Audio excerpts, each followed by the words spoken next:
I'm at 51.5%. I love my picks this week. 4 I love. Here we go.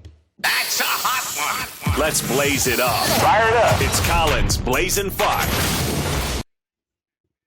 Like Baltimore, I love them -6. Listen, Lamar Jackson, I don't care it's in Buffalo. He has 14 touchdowns and 3 picks on the road this year. He's been a great road quarterback. Baltimore is a great early team. 151-79 edge in the first half. What does that mean? That Josh Allen is going to be playing from behind. He's still young. He is still, in terms of accuracy, hit and miss. Buffalo's coming off their biggest win of the decade against the Dallas Cowboys, a young team that pulls back. Baltimore is a handful, and Baltimore won last week, but did not think it played particularly well. So they're still fighting for that number 1 seed. I like the Ravens to win comfortably 30-20. This number's fluctuating. It's a good number, though, if you're a bettor. I'll take the Browns -7.5. You can get it -7 in some places. First of all, Freddie Kitchens gets exposed when he faces a Pete Carroll or a Sean McVay or a Belichick or a Mike Tomlin. But this week he faces Zach Taylor. There's no big coaching advantage, and there is a huge personnel advantage. Cleveland's got a very good defensive front with or without Myles Garrett, and the Bengals, forget what you saw last week, have a bad O-line. The Browns' defense is top 5 and 6 in many categories, and Freddie Kitchens and the staff are coaching for their lives. Cincinnati's staff is intact. Baker Mayfield's played Cincinnati well before. I'll take the Browns to win 32-23 and cover. Love this pick. I'll take Denver +8.5. Again, the Texans come off one of their biggest wins in a decade, beating the Patriots on television. Oh, my God.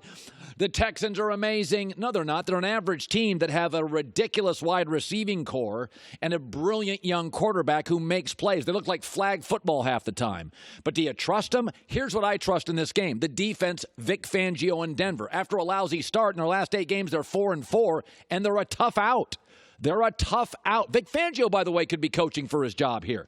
Their defense is number 1 in Denver in the red zone, number 5 pass defense. They force you into field goals instead of touchdowns. That's why I like the number. By the way, Drew Lock's opening start, pretty good, pretty fun. Kid's got an arm. Broncos cover, Texans win. I'll take the points 27-23. Rear view mirror, people love New England. I'm going to take Andy Reid, Kansas City in the points. If you look at Andy Reid and Kansas City against New England in the regular season, they have been money. 1, 2, or 3 games, 41 points a game, and the Chiefs are 4-1 on the road this year. New England is a limited offense that cannot win a shootout. We know that. We've seen that. They have to win the way they won against Dallas. If they don't play low-scoring games like the game they played against Philadelphia and Dallas, they can't win right now. And as Lamar Jackson's exciting us and Jimmy Garoppolo's so handsome and blah, blah, blah, anybody looked at Patrick Mahomes' stats?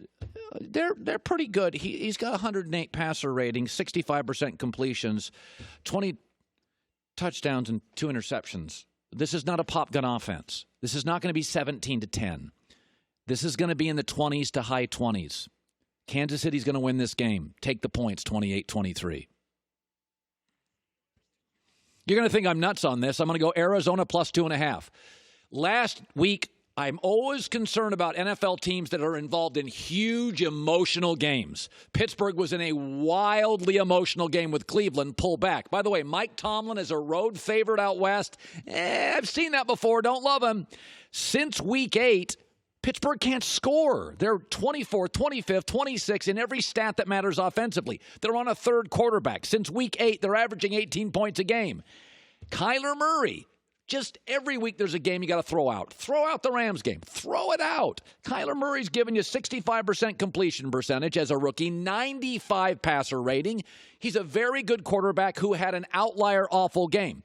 This is an Arizona team at home getting points against the Steeler team off a highly emotional win. Pittsburgh's just a one-side-of-the-ball football team. Nice young defense. offer nothing offensively. I'm going with the upset. You'll think I'm nuts. 24-20 Arizona. I'll take the points. All of our odds provided by Fox Bet. So I like the Ravens as favorites, the Browns as favorites, Denver and Kansas City, and Arizona as dogs. Whitlock thinks I'm nuts every time I bet Arizona. He just thinks I'm nuts. Well, maybe I am.